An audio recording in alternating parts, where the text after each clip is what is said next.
بسم اللہ الرحمن الرحیم۔ دنیا میں آپ کو کوئی نہیں ملے گا جو اللہ کو نہ مانتا ہو، کوئی نہیں ملے گا۔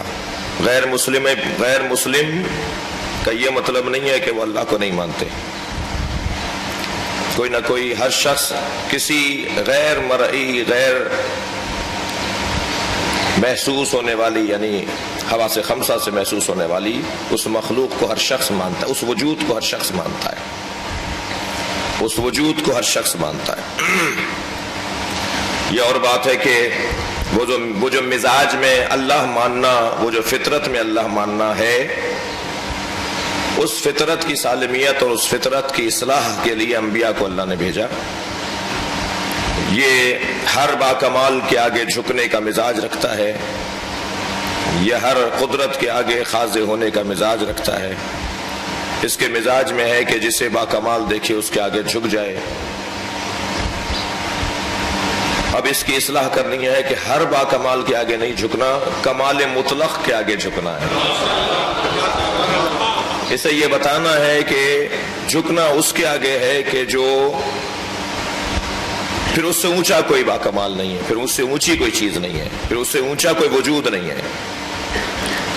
لہذا کبھی سورج کو یہ اللہ ماننے لگا، کبھی چاند کو یہ اللہ ماننے لگا، کبھی غیر انسانی مخلوقات کو یہ اللہ ماننے لگا۔ اس کے مزاج میں اللہ ماننا تو ہے، اور شاید یہ کہنا ٹھیک ہوگا کہ اللہ ماننے میں یہ غنی ہے،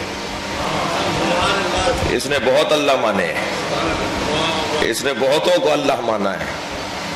نبی مکرم نے بھی یہ نہیں کہا کہ میرا اللہ مان لو، فوراً مان لیتے، اس لیے کہ تو اللہ ماننے کا تو مزاج تھا۔ نبی نے فرمایا سارے الہوں کا انکار کرو، میرا اللہ مانو۔ تب مشکل ہوئی، پہلے کہو لا الہ، سارے الہوں کا انکار کرو۔ کتنا مشکل تھا، تبھی تو سرکار نے فرمایا جو صرف یہ کہہ دے لا الہ الا اللہ وہ کامیاب ہو جائے گا۔ آج ہمیں آسان لگ رہا ہے، آج ہم کہہ رہے ہیں یہ کیا بات ہوئی، جو صرف لا الہ الا اللہ کہہ دے وہ کامیاب ہو جائے گا۔ قولوا لا الہ الا اللہ تفلحوا، کہہ دو لا الہ الا اللہ کامیاب ہو جاؤ گے۔ آج ہمیں یہ آسان لگ رہا ہے، لہٰذا ہمیں تھوڑا سا عجیب سا بعض اوقات لگتا ہے۔ یہ اس دور میں ہمیں پلٹنا ہوگا، تب جا کے معلوم ہوگا کہ یہ کتنا مشکل تھا۔ سارے الہوں کا انکار کر کے ایک اللہ کا ماننا کتنا مشکل تھا۔ لا الہ، انکار کرو کوئی الہ نہیں ہے الا اللہ، سوائے اللہ کے۔ اچھا صاحب، ہم آپ ہی کی بات کیوں مانیں؟ آپ ہمارے لیٹسٹ ویڈیوز کے بارے میں جاننا چاہتے ہیں تو ہمارے چینل کو سبسکرائب کریں اور بیل آئیکن کو پریس کریں۔ شکریہ۔